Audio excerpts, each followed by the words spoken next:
Hi friend, నమస్తే. Peddi cinema April 30 విడుదలవ్వాల్సిందే. Cinema అయితే 6 నెలలకు పోస్ట్ పోన్ అయింది. ఇప్పుడు ఈ టీంకి ఇంకో కొత్త తలనొప్పి వచ్చింది. అదేంటంటే ఈ సినిమాలో బ్లాస్ట్ అయ్యే ఐటమ్ సాంగ్ ఉంది.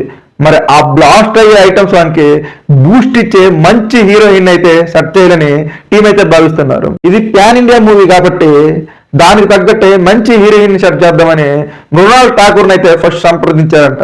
అయితే ఇప్పుడు కొత్తగా వచ్చిన గాసిప్స్ ఏంటంటే మృణాల్ ఠాకూర్ ఈ సినిమాలో ఐటమ్ సాంగ్ చేయట్లేదు, సంయుక్త మీనన్ అనుకుని మరికొన్ని గాసిప్స్ వచ్చాయి. ఇప్పుడు కొత్తగా ఇంకో గాసిప్స్ వచ్చింది. అదేంటంటే ఈ సినిమాలో ఐటమ్ సాంగ్ శృతి హాసన్ నటిస్తుందని కొత్త రూమర్ అయితే వస్తుంది. ఇంకా ఎన్ని రూమర్లు వస్తాయో మూవీ టీం ఎందుకు స్పందించట్లేదు అర్థం కావడం లేదు. ఈ గాసిప్స్ వార్తలన్నిటికీ చెక్ పడాలంటే మూవీ టీం ఏదో ఒకటైతే అప్డేట్ ఇవ్వాలి. నాకు తెలిసి ప్యాన్ ఇండియా మొత్తం ఊపోపాలంటే ఐటమ్ సాంగ్ కరెక్ట్ అయితే మృణాల్ ఠాకూరే మంచి జోష్ మీద ఉన్నారు. ఆన్లైన్ లో ఎక్కడ చూసినా ఆమె ఫొటోస్ తెగ వైరల్ అవుతాయి. శృతి హాసన్ అంత వర్కౌట్ అవ్వదనిపిస్తుంది. సినిమా ట్రేజర్ గ్లిమ్స్ కి మంచి బడ్జ్ వచ్చింది. మరి ఆ బడ్జ్ కి సినిమా విడుదల చేయకుండా ఇలా పోస్ట్ పోన్ చేసి సినిమా బడ్జ్ ని అలా తగ్గిస్తున్నారు మూవీని. ఇప్పుడు ఐటమ్ సాంగ్ కి హీరోయిన్ దొరకట్లేదని ఇంకా కొత్త తలనొప్పులు అయితే వస్తున్నాయి.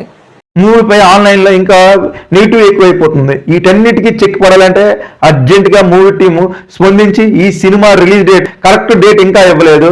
పలుసార్లు ఇలాగే చేంజ్ చేసి గేమ్ చేంజర్ విషయంలో ఇదే తప్పు చేశారు. ఇప్పుడు ఈ పెద్ద టీం కూడా ఇదే తప్పు చేస్తున్నారు. సినిమా బడ్జ్ ఉన్నప్పుడే విడుదల చేయాలి. ఆ సినిమా ఒకవేళ బ్లాక్ బస్టర్ టాక్ వచ్చినా యావరేజ్ టాక్ వచ్చినా సరే సినిమా బడ్జ్కి కొట్టుకుపోతుంది.